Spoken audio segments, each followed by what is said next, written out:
Coach, first off, after those tough exhibition losses to open the season with a defeat, to come back and get a win, how important was that? I know the guys must have been down, especially after that first loss of the season, but to come back, get the victory, how you guys did, how important was that for you guys? Yeah, it was instrumental for some growth early in the basketball season to get that win on Saturday night, not just to get a W, not just to end a 11-day road trip in a positive fashion to make the drive back up in 101 and some bands, but to come from behind, 12, 14 points get down, things look dismal. It was a tough game, and we got them in foul trouble. We took advantage. We learned how to win on the road and come from behind. So it was a big win in regards to an early season victory. So you had this exhibition contest and then 2 games, 2 regular season contests under your belt. What have you learned with your Jacks team so far? Obviously, at the beginning of the year, you knew that, hey, there's going to be some key players out with injuries, having some younger players step up. But what have you learned so far with this squad? You know, to look at a positive spin with our players that we've lost, 4 or 5 players out for this season, we've definitely looked at our freshmen and our incoming recruiting class to carry the load. We don't have returners out there. We've got all new faces, and for them to go over on a 4-day trip that encompassed Cal, St. John's, Dominican, and Academy of Art, those 4 contests, and a lot of road and miles in between, whether it was flights, hotels, or van rides, a lot of meals on the road. They got a lot of team camaraderie. We kind of build each other as a unit, a group, and understand kind of who our leaders are. Coach's staff knows who to go to kind of fire this team up, and I think we learned a lot about our squad. I really do. After the first win, you have about a week off.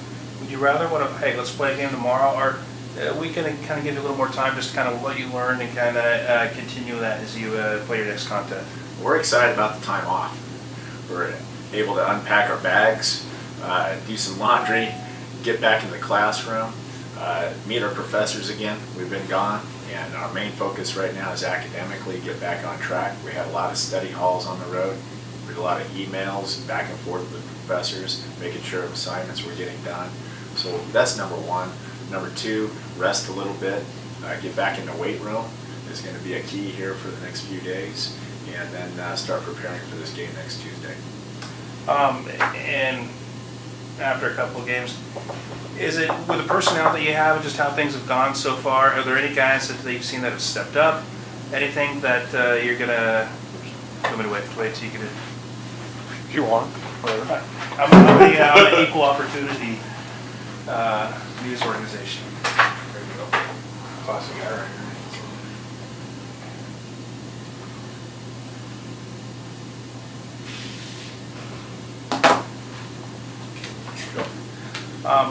But Coach, with a couple games on your belts, with the personnel, is there 1 or 2 guys or a guy that stepped up, or anything that you learned that you're going to employ differently as going forward? We're very excited about David Howard. I mean, he's a double-double candidate. He's going to get hopefully double points in scoring and double points in rebounding, and just kind of be a mainstay. Real solid approach this year to his game, whether it's in the classroom or on the basketball court. He's very mature about his business. He's on time, working hard. His teammates respect him, and he's really a kind of an anchor for us. So we're excited about David Howard. We're shocked and surprised and elated that Brandon Pomeran is no longer redshirting for us, and scoring 24 points in 22 minutes in our victory on the road. I mean, he's just a pleasant surprise. He's a Christmas package come early. So we're very excited about Brandon and what he's bringing to the program. Allen, at a point guard position, has been tremendous. Played all 40 minutes of our game Saturday night. He's the most durable body. A compact little running back is what he should be. He's tough. He's energetic. He's our spokesperson on the floor. He's our quarterback. He's an upbeat, real positive person. If we're having team breakfast at 8 o'clock in the morning, or if we're at halftime down 14, he's a person that we can go to as a coaching staff. Very excited about Allen and what he brings. His body's durable. He can go full speed, length of the court, 94 feet, gets slammed into the ground, pops right back up, he's ready to go. Something I really like about him. We can go to him. Just as a follow-up to that, obviously with the point guard position kind of being a revolving door last year, I mean, how nice is it for you now this season, a year after, knowing that you've got, one of your most consistent players in such an important position? That was, kind of a question mark last year where so many players can get in starting spots and all that.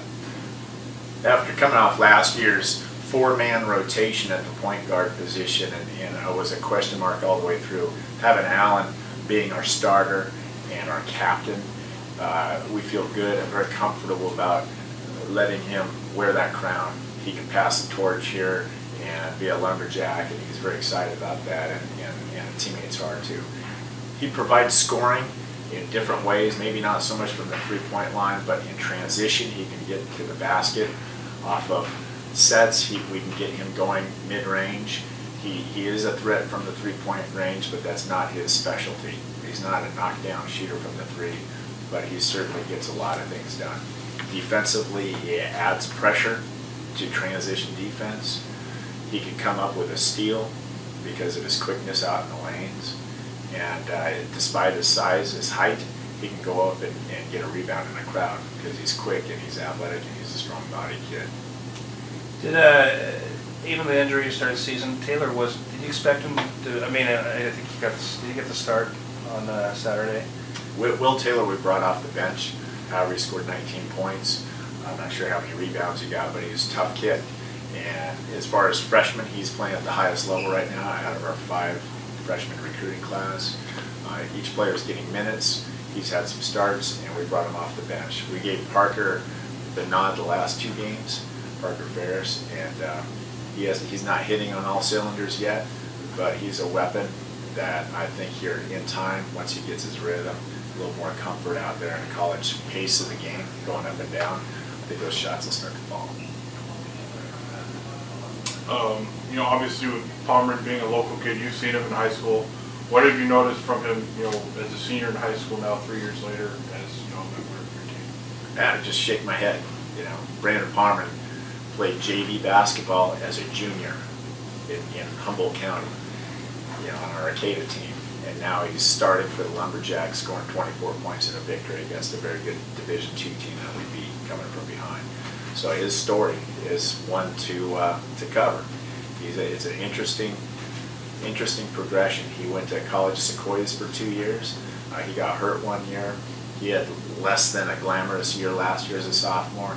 He was going to anticipate a redshirt year here. We activated because of all of our injuries, and his unselfishness to give up his redshirt year is much appreciated, and we look forward to having him perform for us.